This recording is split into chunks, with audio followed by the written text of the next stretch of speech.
La indecisión. La indecisión es... La indecisión, ¿cómo decirlo? La indecisión, cuando uno finalmente, por ejemplo, tú quieres... ¿Qué es la indecisión? Esa es la pregunta.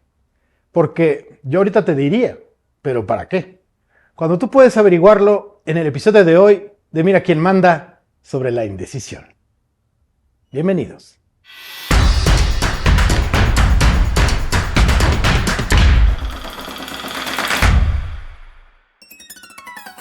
Kibernautas, es un placer recibirles de vuelta en la segunda temporada de Mira quién manda. Vamos a hablar de temas muy importantes sobre el liderazgo porque en Kibernus tenemos que aprender sobre el liderazgo desde muchísimos ángulos. Y para eso estoy hiper bien acompañado de mi queridísimo Gerardo Laveaga. ¿Cómo estás? Gus, encantado de estar contigo y con los kibernautas como siempre.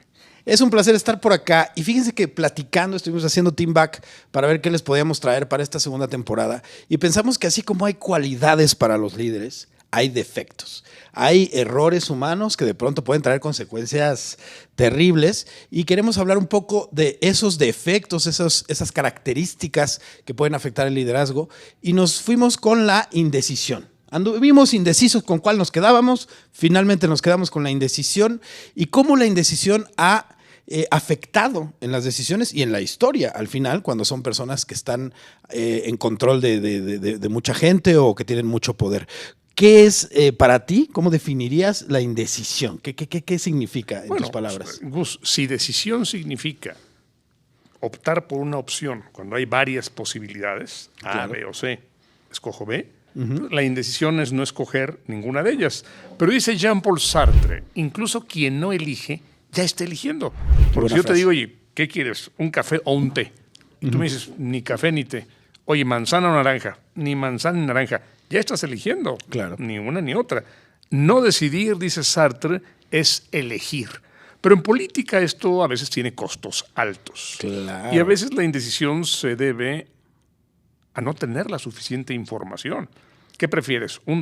¿Una fruta o un X? No, espérate, ¿qué es el X? Es X, claro. Y entonces la gente dice, pues no sé, la fruta sí, pero el X quisiera saber un poco más. Fíjate que en 1996, dos profesores, el más famoso, un canadiense de apellido Vickrey, ganaron este galardón, el premio Nobel, por explicar cómo se toman decisiones cuando nos falta información.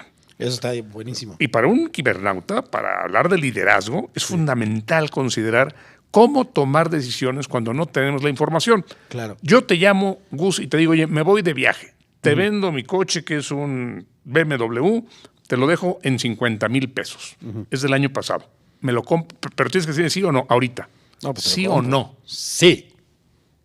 ¿Por qué la tomas esa decisión? Por la información. ¿Qué información tienes? No sabes nada más que es un BMW del año pasado. Porque está barato. Tú no sabes si a lo mejor no tiene llantas, no tiene motor. No Eso tiene... sí. ¿Cómo tomas la decisión? Y bueno, claro. Tú dices, Gerardo me engañaría, Gerardo es mi amigo. Gerardo se expondría a perder un amigo por darme una cosa falsa. ¿Qué tal que el coche ni siquiera es de él o es un coche robado? Claro. ¿Cómo tomas tu decisión? No sabes más. Exacto. No has visto un papel, no has visto el coche, no sabes si camina. Claro. ¿Cómo tomas tu decisión? Eso, en 1996, le ganó el Premio Nobel de Economía al señor Vickrey. Qué interesantísimo está eso. Y considerar qué preguntas tienes que hacer cuando te falta información como para poder tomar la decisión tampoco debe ser nada sencillo. Y creo que muchas veces la indecisión puede venir de un lugar de justo, no tengo información, o a veces puede haber decisiones precipitadas como la que yo tomé. ¿Qué tal que le acabo de comprar un carro de 50,000 pesos que no es suyo? Entonces, creo que la indecisión puede traer consecuencias muy grandes y claro que se escala cuando estamos hablando de líderes que tienen influencia de alguna forma. Si tú tuvieras que pensar en algún líder que famosamente hayamos dicho, híjole, mano, tu indecisión trajo consecuencias, ¿cuál sería uno de los primeros que te viene a la cabeza? Mira, se me ocurren dos o tres. Déjame hablar de uno de ellos que me gusta mucho, porque Stefan Zweig lo menciona en Momentos Estelares de la Humanidad, y él lo hizo famoso, al mariscal Emmanuel Grouchy. Grouchy. El mariscal Emmanuel Grouchy es un hombre absolutamente disciplinado, un militar que sabe cumplir instrucciones.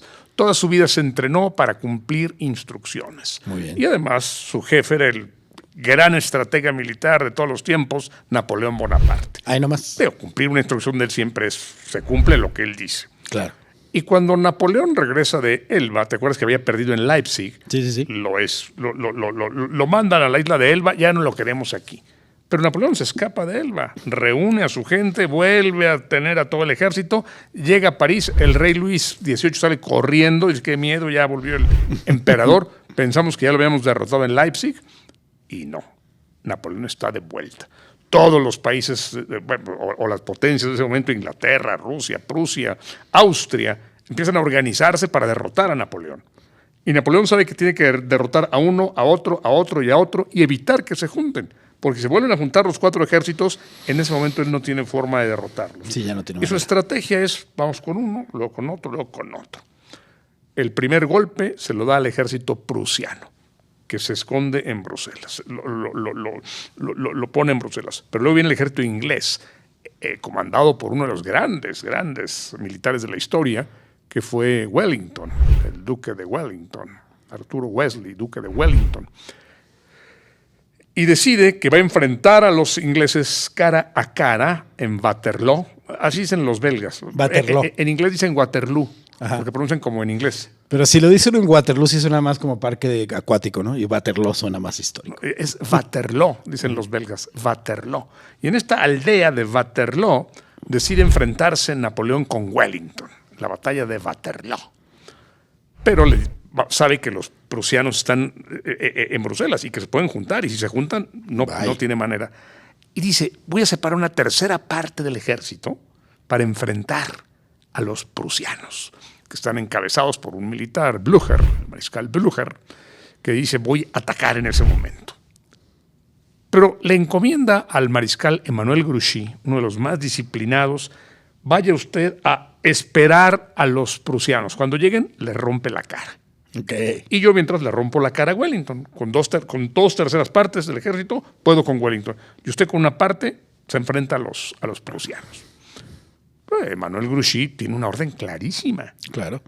Y Napoleón empieza a pelear. La batalla comenzó a las 9 de la mañana. Empieza a pelear con los ingleses. Y empieza a ganar. Pero hay un riesgo, que los prusianos se unan a Wellington, a los ingleses. Claro. Entonces no pasa nada porque el mariscal Grouchy está esperándolos. Claro. Y cuando se acerquen, los va a eliminar. El problema es que los prusianos sí deciden unirse, pero no por donde Napoleón pensaba que se iban a unir. No por el norte, sino por el sur. Le cambian la estrategia. Y el mariscal Grouchy está esperando disciplinadamente como se lo ordenó su emperador. Y pasa el tiempo y no llegan los prusianos. El segundo del mariscal Grouchy, que se llama Gerard, le dice, mariscal, hay que irnos a unir al emperador. Yo oigo los balazos desde lejos. No, el emperador ordenó que yo esperara. A mí me dijeron que aquí. Y ahí se queda. ¿Es una decisión o es una indecisión? No se atreve a decidir moverse o decide no moverse. Uh-huh. Lo que es cierto es que la historia lo ha juzgado muy mal.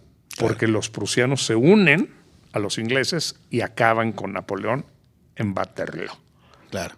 Y mientras tanto, Grouchy sigue esperando que lleguen los prusianos. Ya que Napoleón ya está todo eliminado, sigue esperando. Le dice, señor, muévase. Finalmente, ya cuando pasó mucho tiempo, pues yo creo que sí nos movemos. Finalmente decide. ¿Qué habría pasado, Gus, si el mariscal Grouchy hubiera decidido desobedecer? Pues sí, mi jefe me ordenó una cosa, pero yo soy un líder. Yo soy un militar. Yo entiendo de esto y voy a desobedecerlo. Pero está aterrado. Y si lo desobedezco y sale algo mal, no me la acabo en mi vida, me fusilan. Claro. En cambio, si desobedezco y no pasa nada, pues no me... Y en efecto, no lo fusilaron, le hicieron par de Francia, tuvo muchos honores, pero toda su vida vivió amargado porque no tomó la decisión de desobedecer al emperador. La historia habría cambiado, la historia tuya, mía y de todos los que nos miran, si el mariscal Grouchy en ese 1815, 18 de julio, hubiera dicho, desobedezco. Desobedezco. No se atrevió. Estratégicamente. Y no se atrevió. Probablemente todos hablaríamos francés si el señor se hubiera decidido, ¿no? Claro. Muy probablemente. No nada más esa moda porfiriana se habría mantenido para siempre jamás. Y qué difícil esta pregunta que hiciste, si lo suyo fue decisión o indecisión. Si lo suyo fue decidir, me quedo, porque esa fue mi orden, o decidir, me muevo, porque claramente es lo que se necesita. Para todo su Estado Mayor le decía, muévase. Claro. Ahora, no había telégrafo, no había teléfono, No había no puede ser WhatsApp. una llamada, general, me acerco, oiga, general, olvídese lo que le dije, véngase ahorita. No había esos medios de comunicación. Claro. El mariscal Grouchy no tenía información. Hablábamos de Vic de hace un ratito, de este premio Nobel de Economía. ¿Cómo decides cuando te falta información? Y Grouchy no tenía información. Claro. No tenía la suficiente información. No era una decisión fácil, como bien dices. ¿Qué tal que decido y justo por esa decisión nos atacan por este frente? Vaya, tampoco era fácil su indecisión. Y déjame ponerte otro ejemplo un poco anterior, también sobre esas fechas, 3 años antes, en 1812, cuando Napoleón decide atacar Rusia. Fue la peor decisión en toda su carrera histórica, como la de Hitler. O sea, sí, las claro. dos peores decisiones, una de Napoleón y una de Hitler, fue atacar Rusia. Sí, porque no se se metan. enfrentaron los dos al general invierno. Se congelaron los alemanes con Hitler y los franceses con Napoleón. Pero cuando Napoleón sale con más de 600,000 soldados en 1812 a invadir Moscú, que es el ejército más grande que se ha formado en toda la historia, más de 600,000 soldados salen de París para invadir Moscú. Y bueno, muchos militares rusos están esperando a los franceses. Y el jefe de las Fuerzas Armadas decide no atacar, decide no disparar. Hay un pequeño enfrentamiento en Borodino, se enfrentan, salen muy raspados los dos, Napoleón dice yo gané, los rusos dicen nosotros ganamos, pero el mariscal Kutuzov se da cuenta que no está capacitado para enfrentar a Napoleón. El zar le dice, ¡ataque! No voy a atacar, majestad. ¡Ataque! Le estoy dando una orden, majestad. No puedo atacarlo. Y decide no atacar. Es una decisión que podemos ver también como no decidió atacar. O sea, fue indeciso. Y Napoleón avanza. Y el mariscal Kutuzov no ataca. Y mucha gente dice, ¿qué hombre tan indeciso, tan timorato, tan torpe? Mariscal, ataque. No atacó. Es más, empieza a retroceder. Y Napoleón avanza y el ejército ruso retrocede y llega a Moscú. Y cuando ve que en Moscú no hay comida, que no hay nada de nada, y que está congelando, el zar se fue, todas las familias se fueron, Napoleón decide regresar. Y cuando va regresando, ahora sí Kutuzov dice, ahora sí es momento de atacar. Ahora que y están quedó débiles. diezmado Napoleón. Regresó con el 20% de los soldados que se llevó. Fue algo terrible. Sí, el peor error de Napoleón. Y la decisión de Kutuzov de no atacar, que se vio como indecisión, al final se vio como una gran decisión. Una estrategia. Estaba esperando que estuviera en posición para vencerlos y no nada más llegar de frente cuando claramente no tenía con qué atacar frontalmente. Y que, fíjate cómo se amplía el tema de manera natural. ¿Qué tan importantes son las indecisiones como las decisiones? Cuando alguien no decide, cuando alguien decide estratégicamente, cuando alguien no puede decidir porque lo tiene complicado, porque no tiene la información necesaria, porque desobedecer a Napoleón no es cualquier cosa, no es, desobedecí ahí no, te estás desobedeciendo a Napoleón. Entonces, y Napoleón fusilaba. Sí, él no tenía miramientos, era, bueno, bye. ¿No? Entonces, fíjense, por otro lado, qué bueno, porque también hablaríamos francés y andaríamos fusilando a toda la gente. Entonces, por otro lado, qué bueno que el Grouchy no se decidió. Pero a veces decidir no hacer nada también es una forma de decidir, como en el caso de Kutuzov. Claro, Kutuzov tomó una decisión estratégica importantísima. Así es. Qué impresionante es esta habilidad de indecisión. Si pensáramos en otro líder que tú digas, históricamente hablando, nos da un ejemplo muy importante de qué sucede con la indecisión, ¿cuál te vendría a la mente? Déjame dar un salto al siglo XX. Vamos al siglo XX. Neville Chamberlain. Qué hombre tan primer decente, ministro. Qué hombre tan cortés, qué hombre tan educado, primer ministro de Inglaterra. siendo primer ministro, no era él. Antes de él hubo algunos otros. Pero cuando le toca llegar a ser primer ministro, su antecesor Stanley Baldwin había estado dándole largas al armamento de Alemania. Hitler se empieza a armar. ¿Se acuerdan los que nos escuchan, que después de la Primera Guerra Mundial se firma un tratado en Versalles? Correcto. Se le prohíbe a Alemania armarse. Tiene muy poquitas opciones para armarse. Además, se le pone una deuda gigante que acabaron de pagar hace apenas años. No, pero gigante e indeterminada, que era lo grave. No se sabía cuánto.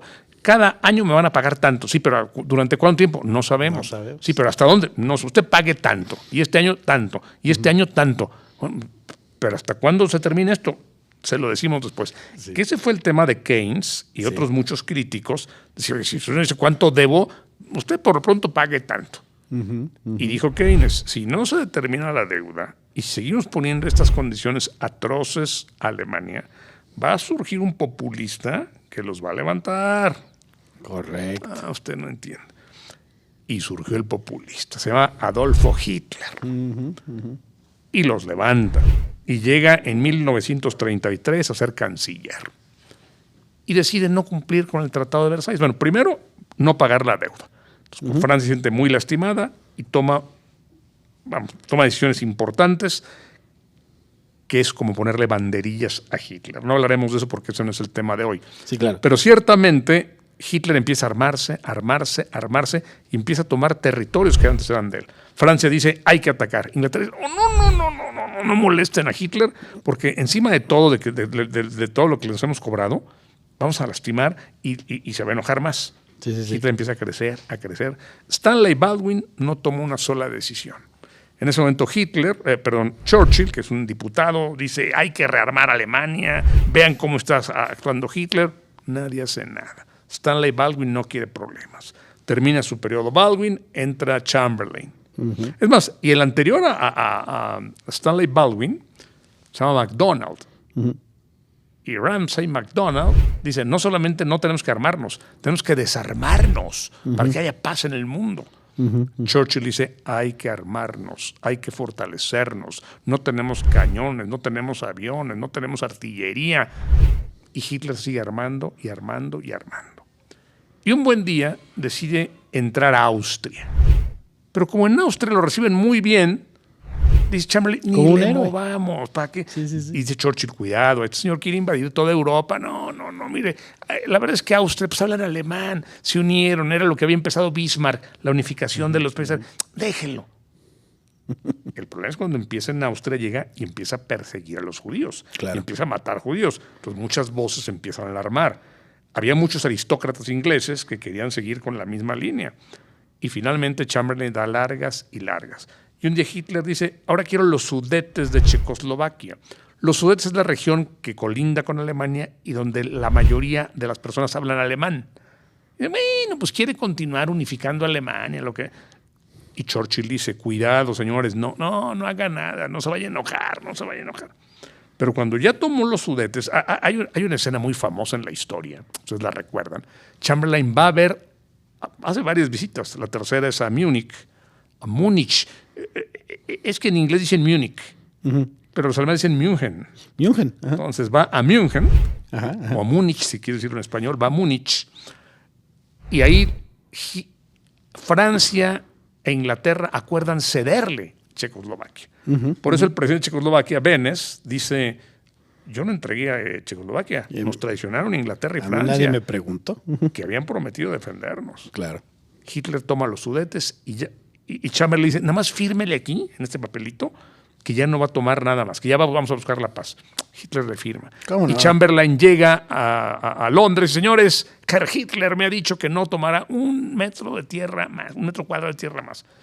Lo consideran el Salvador, lo promueven para el Premio Nobel de la Paz a Chamberlain. Dicen, usted es el Salvador. Hay quien lo compara con Cristo. Nos vino a traer la paz. Evitó la guerra. Evitó la guerra. Y Chamberlain no hace nada. Y un buen día Hitler toma toda Checoslovaquia. De buenas a primeras. Vámonos. Y entonces dice, ahora voy sobre Polonia. Chamberlain entonces cruza el Rubicón. Y dice Chamberlain, si usted entra a Polonia, Inglaterra le declara la guerra. y queda comprometido, porque poco después Hitler toma Polonia. Entonces Chamberlain tiene que renunciar y entra Churchill. Como decían las abuelas, para que la cuña apriete, tiene que ser del mismo palo. Digo, Churchill es un miserable, pero pusieron otro miserable, porque estaba del lado nuestro, del lado bueno, que era Churchill. Churchill era un canijo. Churchill era un hombre bien duro, hombre de guerra. Sí. Pero para enfrentar a Hitler hacía falta un hombre como Churchill. Se necesitaba un líder de guerra. Y Churchill llega a enfrentar a Hitler. Pero esta indecisión, dicen los historiadores hoy, costó millones y millones y millones de vidas. Si primero Stanley Baldwin y luego Chamberlain hubieran hecho la guerra al principio, habría sido una guerra muy chiquita y habrían aplastado a Hitler. Claro. Señor, usted desobedeció Versalles, lo aplastamos. Fin. Sí. Tenían los aviones, tenían los cañones. Si se hubieran aliado incluso con Rusia, o sea, Rusia, Francia, Inglaterra, aplastan a Hitler el primer año de la guerra. Sí. De su surgimiento. Sí, y además, algo que es muy interesante, tendrá que haber, pienso en esto, tuvo que ver el hecho de que Chamberlain, o sea, que había mucha presión porque no hubiera otra guerra, que venían de la época de la depresión, que venían de momentos muy complicados para Alemania, que, como bien dicen, sin depresión no hay nazismo, ¿no? Porque fue ahí cuando se levantó el nazismo durísimo. Pero al final, esta cuestión, estarían en negación, estarían como en una cuestión de, es demasiado arriesgada esta decisión de yo provocar la guerra. ¿De dónde crees que pudo haber venido esta indecisión por parte de ambos, de Baldwin y de Chamberlain? ¿Tenía que ver con eso, con presión internacional? De nuevo fueron muchos elementos.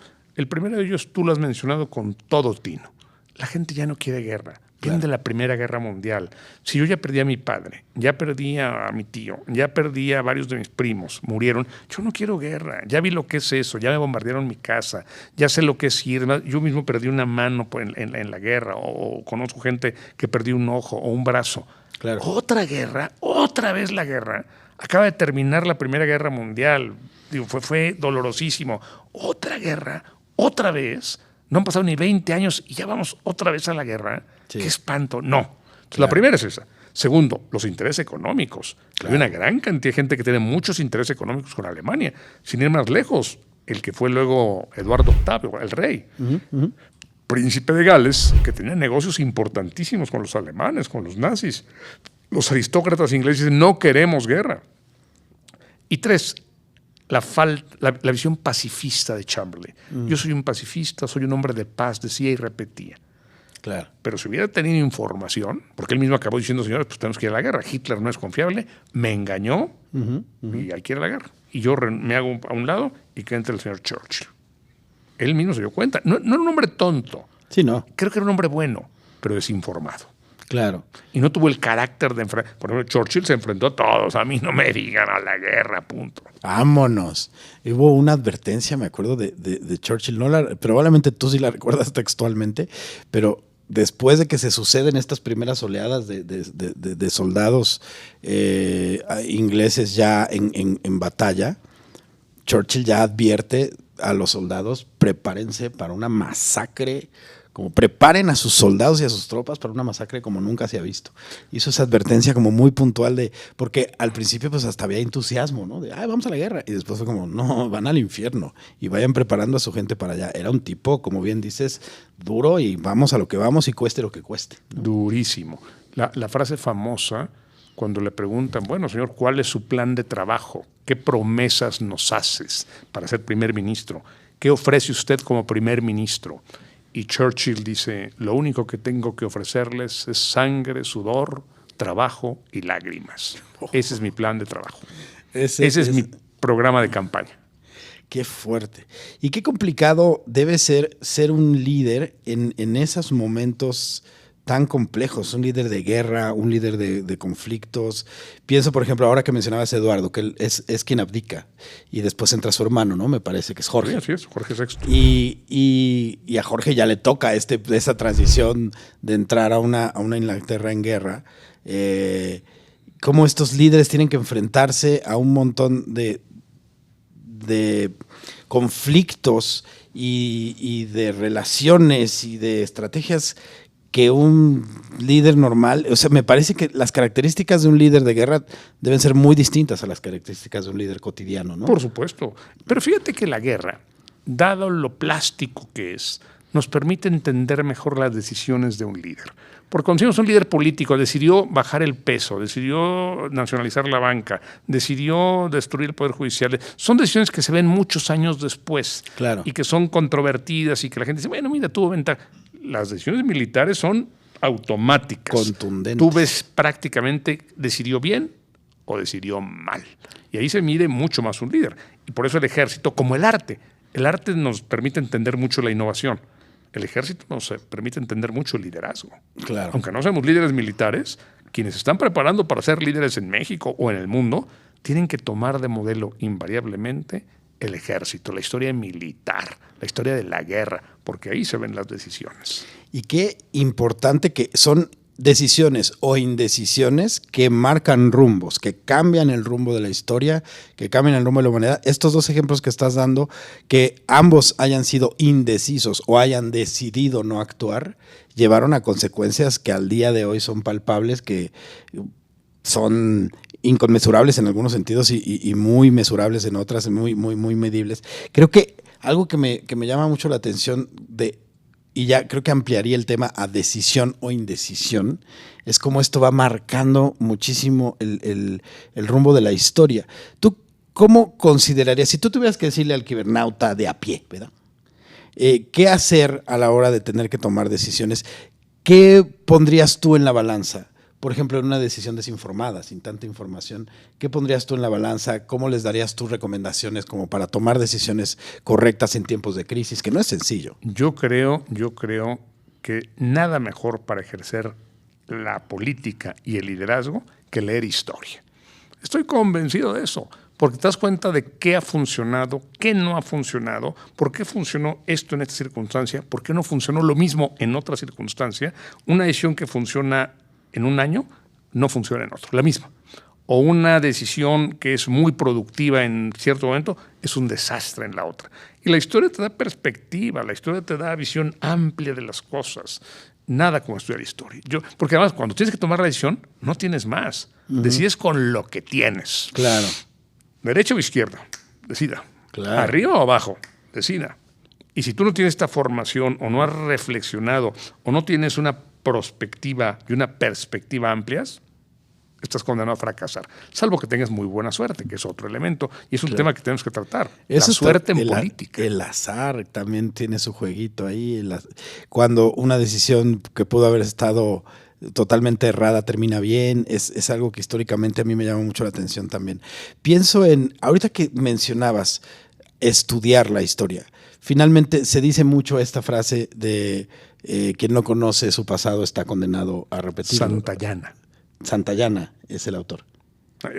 Un maestro de Harvard, de español, pero toda su vida vivió en Estados Unidos, que así decía: quien no conoce su pasado, quien no conoce su historia, está condenado a repetirla.